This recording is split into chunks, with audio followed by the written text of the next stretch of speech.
for your questions. Yes, sir. Where will we like? We'll start here on the left side, fifth row. Dan Peck, ESPN 106.7 in Auburn. Former teammate of yours, Trill, now on the Auburn defensive line. Just what's Auburn getting in Trill Carter? Yeah, definitely a hardworking young man. His time at UT, he showed me a lot of his character and the way he goes about business. So definitely a hardworking and respectable young man. Stay on that row. Adam Ogburn, K10 TV out of Sherman, Texas. Kelvin, I mean, just how much confidence does it give this offense that Quinn Ewers returning for his third year as the starter? Yeah, it gives you a lot of confidence, especially because the more you can spend time with a guy and play with him, the more you can gel with him. And even then, we have guys behind Quinn and even like other backups as well who would just gel right into our playbook and scheme as well. So it's very exciting. Right side on the aisle.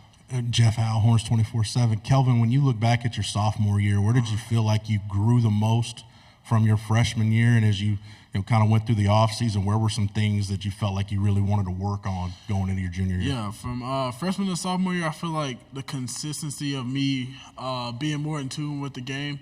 My teammate Jake Majors, he came back from a little O-line retreat, and he talked about it. He was like, "Do you like football? Do you love football? Do you live football?" I feel like I'm living football. Like I live for football. This is what I want to do. So just me being more in tune to film, more in tune to my technique, just different things like that, and just going into this off season, just staying consistent and just making sure I stay dominant. Left side, fourth row. Morgan Weaver with KBTX from College Station. Just coming to the SEC, that means playing A&M again. What have you heard about that rivalry, and have that game circled on the calendar this year?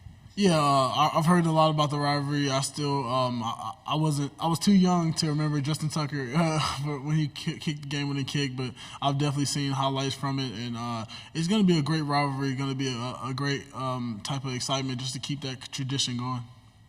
We go on this side, third row. Kelvin, Carter Yates with Dave Campbell's Texas Football. Why is Texas a good fit with the SEC conference? Just us trying to come in and gain respect from our opponents. I feel like that's the biggest thing for us as of coming into a new conference, just gaining the respect and understanding that we respect them, but we want them to respect us as well. Right here on the edge. Justin Wells, Inside Texas. Good to see you, Kelvin. Yes, sir. All these mock drafts are coming out for 2025, and you're in the top 10 in every single one of them. Yes, how are you separating that and it not being a distraction and just focusing where your feet are right now on this season? Because it's got to be difficult. Yeah, you said it perfectly. Just be where your feet are. Don't try to look too far ahead, because once you do that, things will go downhill for you. Because then it's like you're focusing on more than what you need to at the moment. Front row. Michael Cobble from Baton Rouge, Louisiana. Speaking of being where your feet are, I didn't get to ask Jade about it, but how about them kicks that he had on? Honestly, it's kind of different. Something different. I don't see it a lot. I got out the car when we were getting ready to come out here, and I'm like, what, I was just asking, what did he have on? So it was kind of pretty cool just seeing him. You know what I'm saying? Just kind of flared up and try some new stuff. Stay here on the left side. Jacob Morris, Big Trail Nation. Joining the SEC, another rivalry Texas gets to renew is with Arkansas, a long historic rivalry. Just how excited are you for that game? How excited are you to go to Fayetteville? Yeah, I've had some teammates who played that game a couple years ago, and they've talked to me about the atmosphere and all the excitement the fans bring. So just hearing that, I'm very excited to try to get in there and just get to experience the atmosphere at Arkansas. Front row. Eric Bailey with the Tulsa World. More rivalry talk. As Oklahoma and Texas fan bases learn about the SEC, how would you describe OU Texas to all the SEC fans? Man, I'll just say two teams who has a lot of grit and a lot of passion about their school, especially just being able to represent. I know most guys, they stay in town. I mean, in their state. So I'm an in-state guy, and just being able to represent my family, and also just being able to represent my state as well. So it's two teams who's passionate and ready to play. Left-hand side. Corey Moe, KB Sports in Austin. Nice to see you, Kelvin. Yes, sir, you too. Just wanted to ask about the offensive line. Everyone's returning except the right tackle position. Just one, the guy leaving, Christian, what did he teach you? Something that may come to mind when you think of that name, but then also Cam coming into that slot. What have you seen for him to be ready to take over? Yes, sir. I'll say the biggest thing Christian Jones taught me is just to stay consistent and not dwell on the moments where you're not doing so good, because you're not going to be perfect. Not everything is going to go how you want it to go, and just being able to focus and put that play or whatever is happening behind you and just focus on where you are now and what you're doing. And also with Cam, he's been a guy who's sit behind Christian for those 2 years and just being able to learn and learn from Christian's experiences like I did as well. So just I feel Cam he's gonna be ready, and he's just soaking it all in right now. Second row.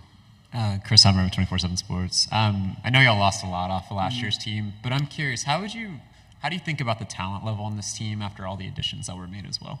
Yeah, like you said, we lost some key guys on our team to the NFL, which congratulations to them. But like you said, I feel like our talent-wise is good, because when you look at the playing field while we're practicing and stuff, it's like there's no drop-off. Everybody's communicating well. Everybody's gelling well together. So I feel like we got a lot of depth on our team right now, and we're doing pretty good. Back row in the aisle.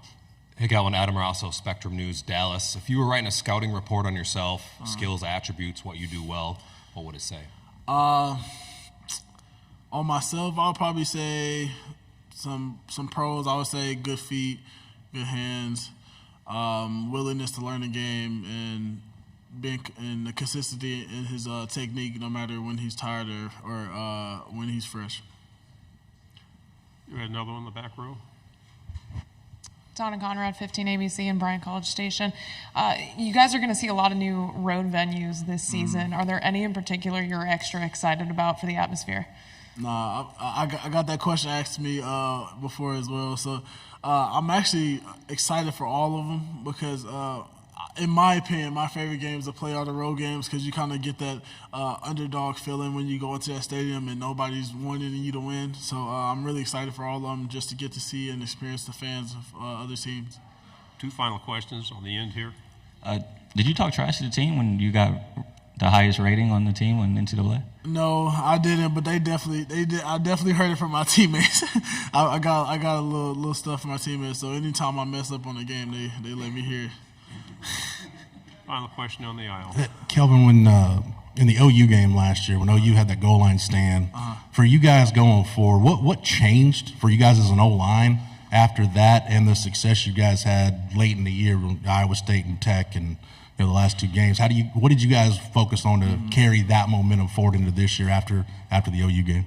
Yeah, just asserting our dominance. I feel like in that moment we were kind of lackluster in that moment, as you could say.